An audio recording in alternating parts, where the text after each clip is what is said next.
Now a sort of double-breasted face had old John W. Jones, reddened and roughened by sun and wind, and he had angler high cheekbones. At a fair one time of the social guide he received unique renown by being elected, the maiden said, as the homeliest man in town. The maidens giggled, the women smiled, the men laughed loud and long.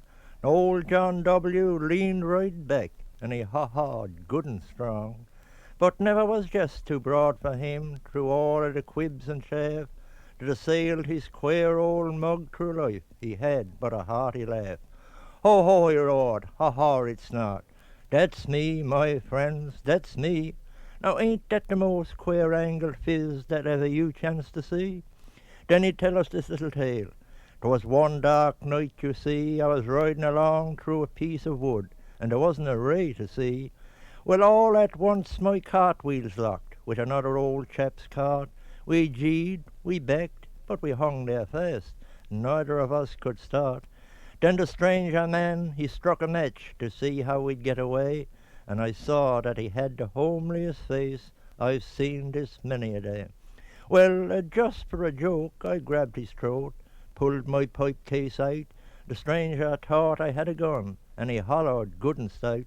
But I got him down on his back at last, and I straddled across his chest and told him, you better prepare to go on your last long rest. He cursed and swore he was poor and old, and hadn't a blessed cent. Almost blubbering, he wanted to know what under the sun I meant. Says I've sworn if I caught a man that's homelier than what I'd be, I'd shoot him. I reckon I got the man. Says he, please let me see. Then I loosed a bit, and he struck a match and held it with quivering hand, and through the tears in his poor old eyes my cross-piled face he scanned. Then he dropped the match and groaned and said, if truly you think that I am half as homely as what you be, please shoot, I want to die. Well, that story would always cause a laugh. Jones would drop his jaw and lean right back and slap his toy, and he'd laugh, ho, ha, ha, ha. He never married, not old John Jones. Lived on his little patch, supported his parents until they died, and then he lived an old batch. We had some suspicions we couldn't prove. For years had an unknown man distributed goods to the poor in town on a sort of a Santa Claus plan. And once when the night was clear and bright in the lovely month of June, poor broken-leg Johnson's garden was hoed by the light of the silvery moon. And the tracks in the sod of that man who trod by night on his secret routes were suspiciously like the other prints that was left by Jones's boots. And the wheel marks wobbled extremely like the trail of Jones's cart, but whatever his mercies he hid them all in the depths of his old warm heart. And when the neighbours had pinned him down, he'd lift his faded hat. Now how, says he, could a man be good with a physog such as that?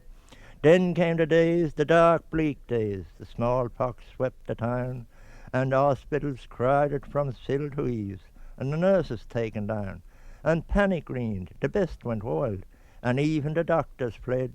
There wasn't one to tend the sick, or bury that awful dead. But there in that hospital day and night, a man with quiet tones stood nursing the sick and tending their wants, and that was old John Jones. Whatever his jest was, what afraid? Why, gracious me, I'm fine. If I wasn't a few more dents won't harm this face of mine. Yet those who writted there in their pain within that gnarled old place saw beauty not of man or earth upon his gnarled old face. But when he eased their pain-racked palms and brought the cooling draught, they wondered if this saint could be the man at whom they laughed. And thus he fought unwearied brave until the terror passed, and then, poor old John W. Jones, he had the smallpox last. And worn by vigil, toil and fast, the fate he had defied, it descended upon him, stern and fast. He died, and my friends, he died.